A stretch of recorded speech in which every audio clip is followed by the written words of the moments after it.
queria aproveitar para poder falar um pouco dos Estados Unidos também, né? Porque existe essa percepção de entrosamento entre o chefe de Estado que seria determinante para um posicionamento estratégico, né? Mas o cenário ele é bem mais complexo do que isso. Então, eu queria que você explicasse um pouco mais sobre esse posicionamento do Brasil com os Estados Unidos e como o resultado das urnas pode afetar essa relação.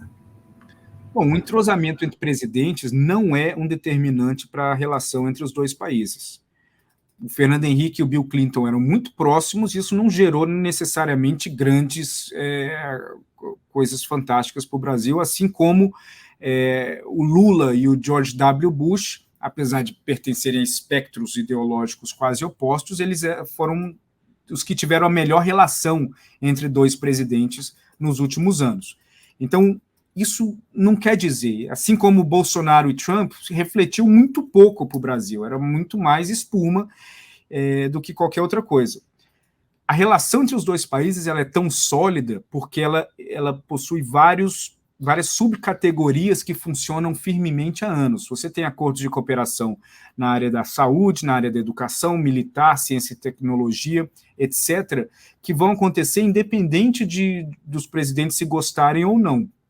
Claro, a gente tem um problema crônico que é os Estados Unidos vivem sempre uma situação global onde o interesse está longe da América Latina ou que a América Latina ela é apenas algo secundário dentro do interesse maior. Era assim na Guerra Fria, foi assim durante a questão do terrorismo e no foco no Oriente Médio, e assim também em relação às tensões contra a China. Ou seja, o Brasil e a América Latina são apenas uma continuidade daquele foco principal dos Estados Unidos.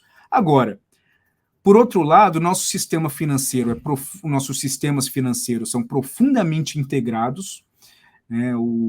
A atuação de vários investidores americanos aqui, de investidores brasileiros nos Estados Unidos, é algo muito sólido, muito forte, isso tudo vai continuar acontecendo, independente de ser Lula ou Bolsonaro. Com Lula, você pode ter um diálogo melhor em relação ao Biden, mas a tradução desse diálogo para algo concreto dificilmente vai acontecer, de novo, dados os interesses que os Estados Unidos têm no mundo e os focos que os Estados Unidos têm no mundo. E com Bolsonaro, mesmo com uma relação mais fria, apesar da relação do Carlos França com o Blinken ser uma relação muito boa, que de certa forma compensa um pouco a relação fria entre o Biden e o Bolsonaro, isso também vai ser muito relativo num segundo mandato, dependendo de como que outras coisas mais importantes no mundo vão se desenvolvendo, como as tensões com a China e a questão na Europa com a Rússia também.